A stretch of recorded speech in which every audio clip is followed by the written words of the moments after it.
एक बार एक शिकारी शिकार करने के लिए जंगल में पहुंचा। उसने अपने तीर पर बहुत ही खतरनाक जहर लगाए और शिकार को निशाना बना करके उसने तीर को छोड़ा, लेकिन उसका तीर चूक गया और तीर एक पेड़ पर जा लगा।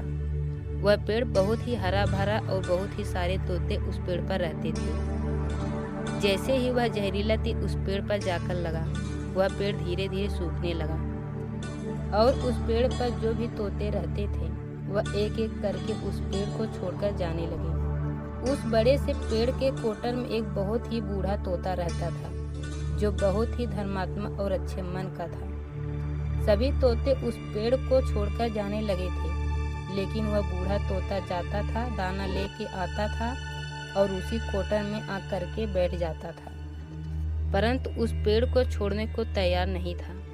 बूढ़े तोते के साथियों ने कई बार आकर के उसे समझाया कि यह पेड़ सूख रहा है और किसी दिन गिर भी जाएगा, चलो किसी और पेड़ पर चलकर रहा जाए, परंतु वह बूढ़ा तोता वहां से जाने का तैयार नहीं हो रहा था। अब यह बात देवराज इंद्र तक पहुंची। उन्हें बताया गया कि एक तोता है, वह जिस पेड़ पर रहता है उस पेड़ पर एक जहरीला तीर लगने के कारण सूखने, गिरने और खत्म होने के कगार पर आ पहुंचा है और एक बूढ़ा तोता अभी भी वहीं पर रह रहा है। वह दाना लेकर आता है और वहीं पर रहता है, जबकि उस जंगल में बहुत सारे पेड़ हैं, लेकिन वह उसी पेड़ पर रह रहा है। देवराज इंद्र प्रकट हुए और उस बूढ़े तोते से कहने लगे कि आप बहुत धर्मात्मा हैं, बहुत ही अच्छे मन के हैं, लेकिन आप इस पेड़ को छोड़कर किसी और पेड़ पर चले जाइए, क्योंकि यह पेड़ कुछ ही दिनों में गिर जाएगा।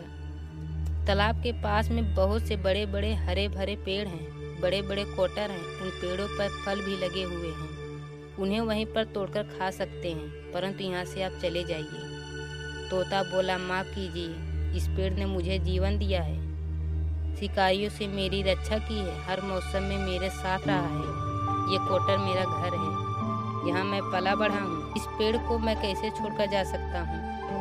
इस पर संकट आया है तो क्या मैं इसे छोड़कर चला जाऊँ? मैं ऐसा कभी नहीं कर सकता।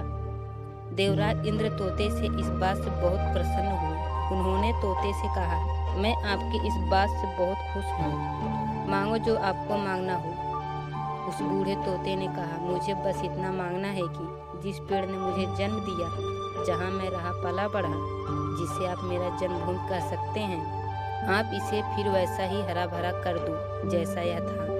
देवराज इंद्र ने अमृत से उस पेड़ को सींच दिया और पहले की तरह हरा भरा कर दिया। अब वापस से उस पेड़ पर आकर के बाकी तोते रहने लगे। वह बूढ़ा तोता कुछ समय तक और जिंदा रहा, फिर उसकी मृत्यु हो गई और वह स्वर्ग में चला गया। यह कहानी हमें सिखाती है कि जब भी किसी इंसान का बुरा दौर आता है तो अंदर से टूटा हुआ होता है, उसे किसी के सहारे की ज़रूरत होती है, किसी की आवश्यकता की ज़रूरत होती है। अगर आप ऐसे समय में उसे छोड़कर चले जाएंगे, उसे बात नहीं करेंगे, मुंह मोड़ लेंगे, तो आपसे बुरा कोई नहीं है, क्योंकि आप किसी का सुख का साथी बने या ना बनो, लेकिन आपको हमेशा किसी के दुख का साथी जरूर बनना चाहिए।